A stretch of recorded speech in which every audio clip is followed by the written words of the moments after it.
Bonjour, namasté. Voilà, alors aujourd'hui nous allons faire une recette de Bengali Coconut Fish Fry. Alors, c'est du poisson, du filet de cabillaud enrobé des épices et de noix de coco et fait dans une espèce de beignet délicieux, une recette du Bengale, de Calcutta. Et c'est un petit délice qu'on peut préparer à l'avance et faire une petite cuisson dernière minute pour le servir. Donc voilà, une petite idée pour les fêtes aussi, pour ceux qui ne mangent pas de viande mais qui aiment bien le poisson. Et c'est une alternative aussi à des choses trop lourdes parce que les épices et les herbes aident à la digestion. Donc voilà, on va passer à la recette. Donc voilà pour la recette du coconut fish fry. Donc c'est une recette qui vient du Bengale, comme je vous ai expliqué.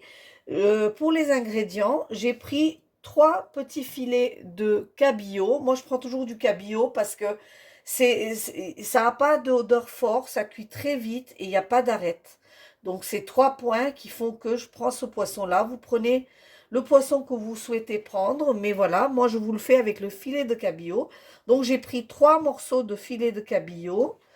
Ensuite, j'ai pris de l'huile parce qu'on va frire nos petits coco fish fries dans un petit fond d'huile. Ça ne sera pas un bain d'huile, ça sera un petit fond d'huile.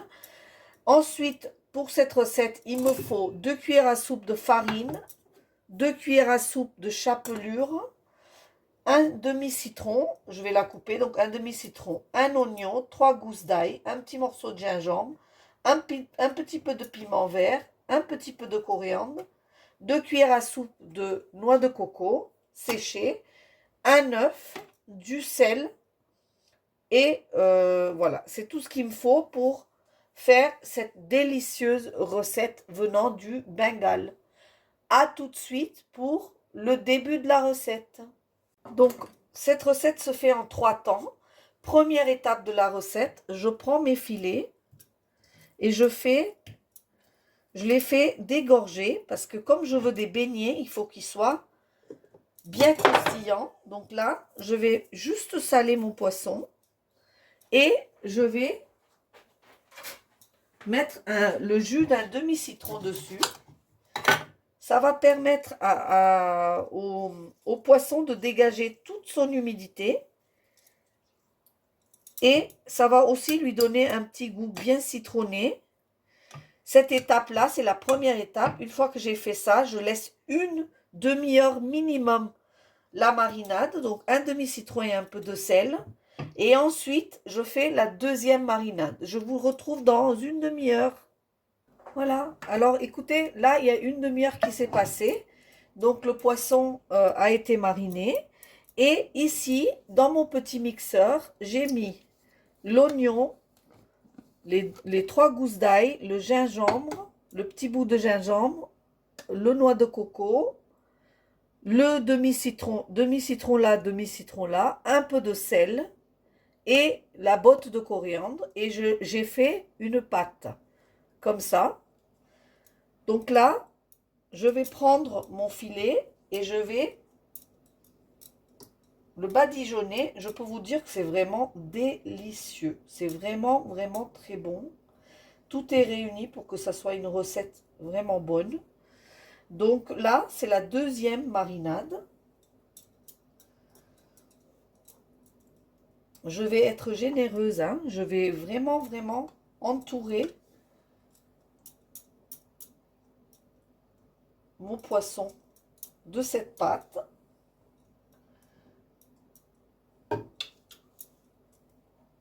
Faites une belle, belle couche parce que c'est ça qui va donner tout son goût au poisson. Voilà. Et là, je vais filmer ce poisson et je vais laisser cette marinade un minimum de 3 heures. Alors, c'est vrai que cette recette, elle est en plusieurs étapes, mais vous allez remarquer qu'il n'y a pas de cuisson pour l'instant. Donc, c'est vraiment des préparations que vous pouvez faire à l'avance.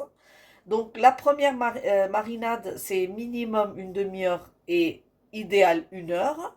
La deuxième marinade, c'est minimum 3 heures parce qu'il faut que tout ce goût soit figé sur les filets. Donc là, je vais le couvrir et le mettre au frigo pendant 3 heures. Et ensuite, je vais finir la recette donc pour pouvoir la déguster enfin. Voilà, donc je vous retrouve dans 3 heures. À tout à l'heure. Voilà, donc ici, ma marinade, elle s'est reposée pendant 3 heures. Vous pouvez le laisser un peu plus si vous voulez.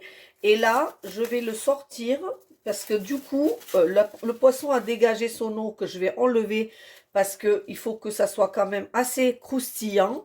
Et ensuite, on va préparer de quoi l'enrober pour son voyage ultime. Donc pour ça, je vais prendre mon œuf. Ici, que je vais battre avec un peu de poivre et un peu de sel pour qu'il y ait un petit peu de goût. Voilà, je vais battre ça.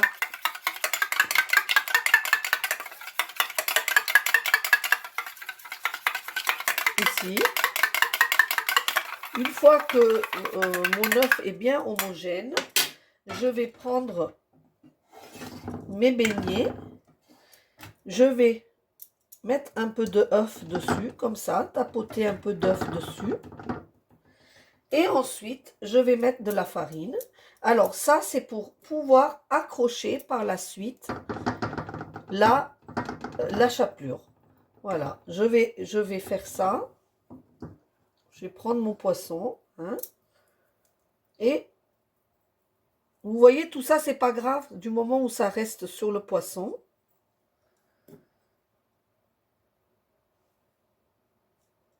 Comme ça.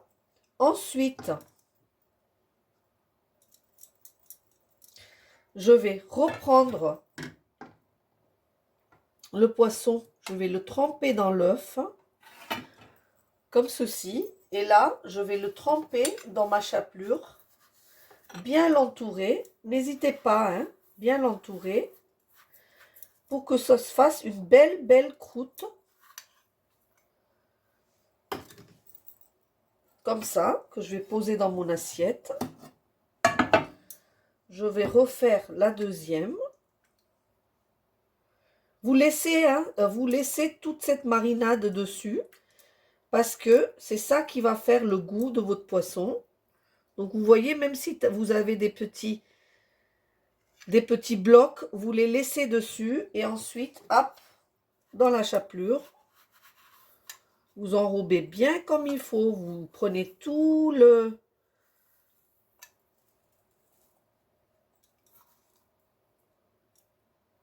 Voilà, vous prenez tout ça et vous refaites le troisième. Donc si vous trouvez que c'est difficile, vous prenez, parce que moi je mets beaucoup de marinade. J'aime beaucoup qu'il y ait du goût. Donc je mets pas mal de marinade sur mon... Il y a des gens, enfin, normalement dans les restaurants, tout ça, ils en mettent pas autant. Mais moi j'en mets beaucoup.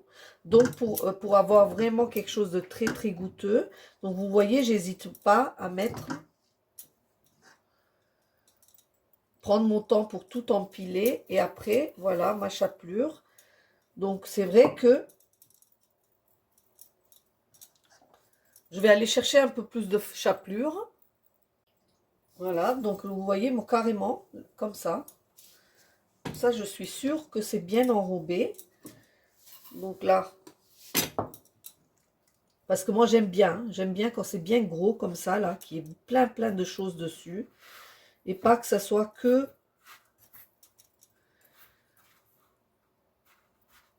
Voilà.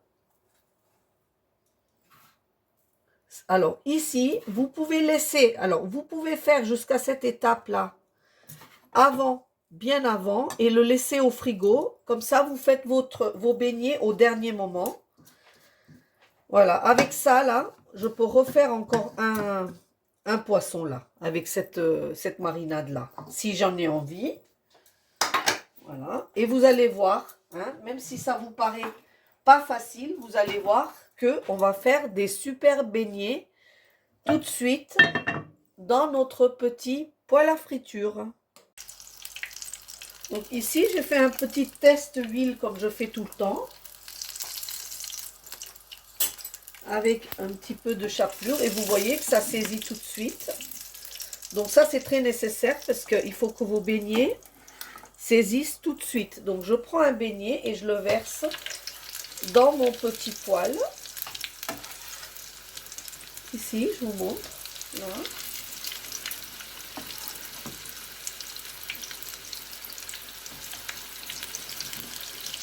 Voilà. Et je laisse faire mes petits beignets. Je ne les bouge pas au départ tant qu'ils n'ont pas pris bien une croûte parce que j'ai pas envie de les casser. Je verse un tout petit peu d'huile par-dessus pour les figer. Et quand je vois qu'il y a une coloration, je les retourne. Seulement quand je vois qu'il y a une coloration autour, je les retourne.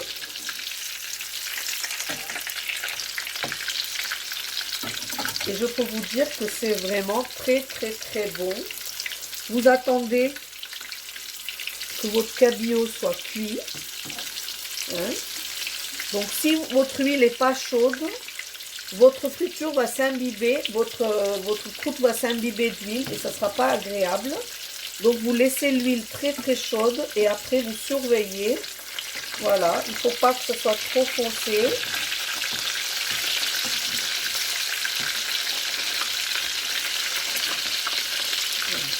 Vous faites des croquettes comme ça, bien croustillantes. Et vous les dégustez avec une petite sauce, avec une écrasée de pommes de terre, avec du riz, avec ce que vous voulez. Voilà, donc moi je surveille mes poissons et je vous retrouve tout de suite pour la présentation.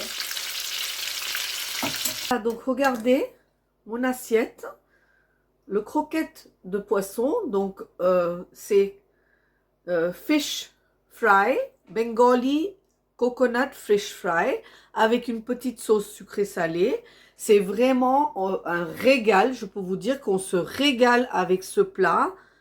Je vous conseille de l'essayer. Franchement, vous allez surprendre du monde parce qu'à l'intérieur, il y a une grosse croûte d'épices, d'herbes et de noix de coco.